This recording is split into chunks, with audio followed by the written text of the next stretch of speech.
Ladies and gentlemen, it's been a long time since I did a full recap of the weekly video game news, so I think it's time we get right into the news you missed. So I want to begin with people attempting to scalp Oreos, not just any Oreos, Pokemon Oreos, because of course, why not? It's not entirely impossible that people could resell Oreos, but it is pretty crazy to see people try to scalp cookies. It's happened with cereal before, and again, you can sell them at a reasonably priced rate. I don't think anybody's gonna make like $50 to $100 on a one pack of Oreos. Of course, I could be wrong. Check into the story if you're interested. It's pretty funny. Ladies and gentlemen, I want to talk about Pokemon Masters for a minute. Recently, they have done a massive update and introduced a villain arc, which is Giovanni and Team Rainbow Rocket. It's really, really cool. It continues on the heels of Pokemon Sun and Moon's arc of Team Rainbow Rocket. You can pull very cool variations of Misty and Erica. There's an updated enemy, which is, again, Giovanni. Giovanni normally has Mewtwo, but in this one, they've upscaled Golem, and it's a high challenge. It's very difficult. I was able to beat it, but only just by a very small margin. And of course, you can get Giovanni with Mega Mewtwo, and you can also pull for Red and Snorlax and Blue and Aerodactyl. Now, the only thing that really doesn't make sense to me is Blue and Aerodactyl. For the most part, this game does have a lot of continuity with the other games, and it gives trainers Pokemon that actually make sense, but this one is just a little bit strange, so I don't know. What do you guys think? It's silly because there actually is Lance in the game, and Lance also has a variation Pokemon, not only just Dragonite, but he has Gyarados as well. So I think another Lance variation would have been fine, with him with Aerodactyl, because there's already two Blues too. There's Blue with Pidgeot and Blue with Blastoise, but now he has Aerodactyl, so that I don't know. What do you think he should have had? Anyways, Giovanni with Mega Mewtwo is pretty cool. I really like it. I really dig it, and I think you guys would enjoy too if you've never played Pokemon Masters. Talking about mainline series Pokemon though, we're gonna discuss the Arceus Phone, and this person's art really summarizes it perfectly. What if God called you? Would you answer? This is a real thing. This is a real thing. The developers of Pokemon have this thing where they always give you a pad or a phone or something. Don't get me wrong. I really like the Pokegear. I was like, all right, that makes sense. That's cool. And I like the Pokedex. But when they start giving you these weird phones, this is too much, man. I don't like it that much. I can't be the only one because a lot of people seem to really make fun of this, and it's the fucking Arceus Phone in feudal Japan for the Legends of Arceus. This is a real thing. I'm not trolling you guys. I know I didn't say oh, this is a real thing, but for real, this is a real thing. The Arceus Phone. Oh my god. What were they thinking? Anyways, as one of my fans pointed out, you can't get mad about this phone being in feudal Japan because of the lack of technology. Okay, I get that. But you're also capturing God, which is Arceus in a Pokeball. Yeah, all right. So you have a point, my man. Anyways, Arceus Phone. So Nintendo came out and confirmed that Custom Robo version 2 are confirmed for Japan, but there's a lot of other games that are coming to Switch Online. If you guys didn't know, they've already confirmed that the whole Nintendo 64 library is going to be selected and put on the Switch, which means they can pick any games that they want from the 64 and put them on the Switch. For Nintendo Switch Online users, you have to pay a premium to get access to these things, so it is what it is. If you want the N64 on Switch, you have to pay up. There's also a Nintendo 64 controller. If you guys didn't know, they also are bringing Sega games to Nintendo Switch Online with a Sega controller, but the N64 controller is the horrors that I had wished every young person out there would never have to experience. Let me tell you, the worst thing about the N64 isn't the fact that it's limited to 360 resolution and the games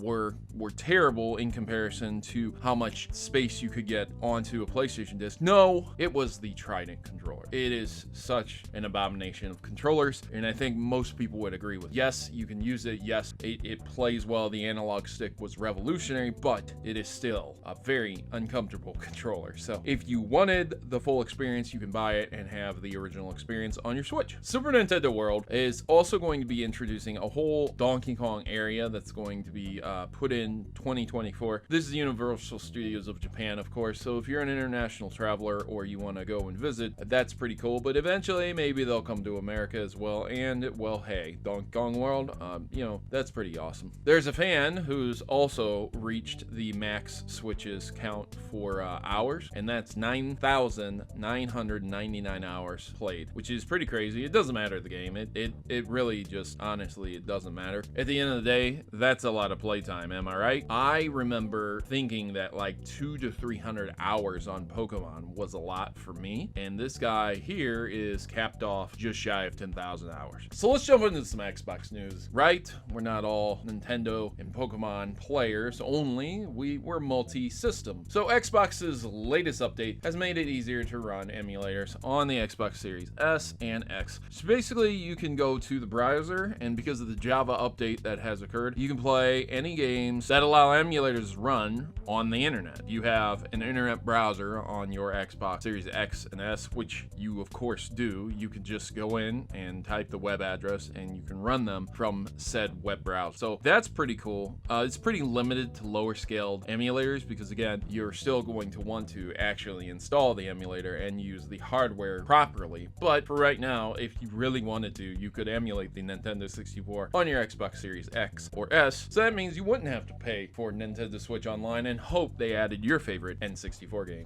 Nevertheless, it's still pretty cool that you can do this. Here's the games that are coming with Games with Gold for the month. We have Arrow. We also have Castlevania, which is probably the big hitter. You have Code Veronica and Hover. I would say that Castlevania is very much worth it. I played that Castlevania game. I really enjoy it. It's a very good game. Great Xbox game to have. Other than that, I don't know about the rest of them. Code Veronica is debatable, but the other two, I don't know. They're free. If you have Games with Gold, make sure you download them before they're gone. Also, PlayStation's October monthly games is Hell Let Loose, Mortal Kombat X, and 2K21 Golf. Hell yeah, boys. Hey, can I get a hell yeah for all those golfers out there who've been waiting for this game for free? I can't even cover it up. Who the fuck wants golf? Anybody who wanted golf would have probably already bought it and played it.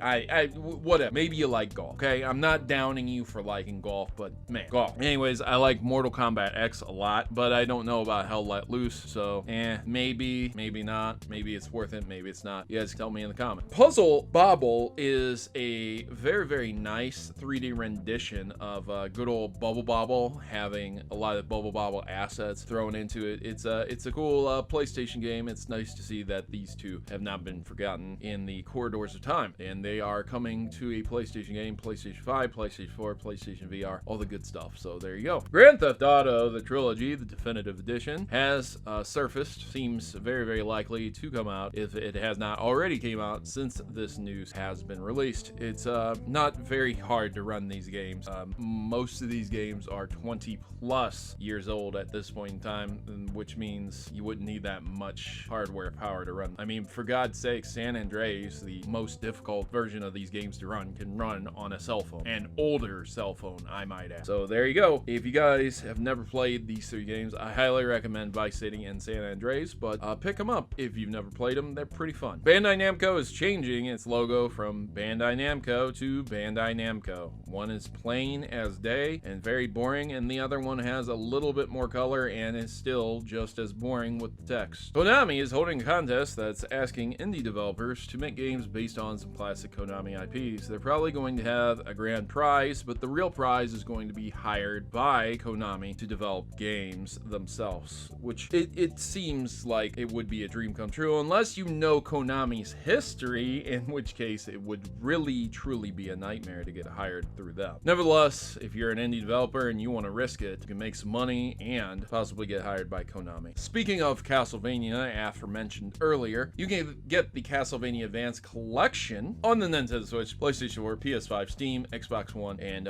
all the newest systems pretty much. So that's really cool. I absolutely love Circle of the Moon. I like Harmony of Dissonance a lot too, and Eye of Sorrow is a must play. Those are the three that I can recommend the most.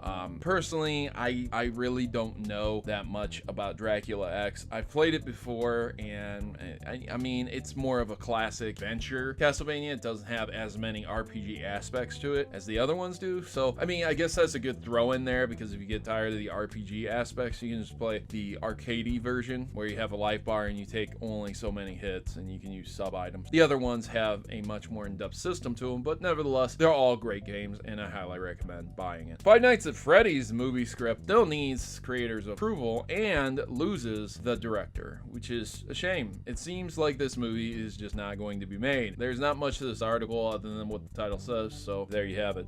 There was a post alluding to Sega announcing a new RPG event that was going to occur on October 1st, but it's actually just a mobile game called Sin Chronicle, and a lot of people have picked up on the fact that it could be a gacha game, which is not cool at all. PlayStation has acquired BluePoint Games. Normally I would put this with the PlayStation stories, but I think a lot of people don't know who BluePoint Games are, so let me go ahead and fill you in. BluePoint Games are a company that was founded in 2006, and they are best known for video game remasters. They're based in America out of Texas, but the remasters that they've worked on are mostly PlayStation remasters, if not all of them. Demon's Souls, Shadow of the Colossus, Uncharted, Gravity Rush, PlayStation All-Stars, Metal Gear, Solid HD Collection, just to name a few. There's a lot more. So if you guys were curious who BluePoint is, there you go. The final thing I wanted to mention is that I have been streaming lately, and my most recent game that I was able to beat is Zelda Link's Awakening on Hero Mode. That was pretty crazy because Hero Mode doesn't allow for any hearts to drop in Link's Awakening, and that's very, very difficult because there's double damage also, and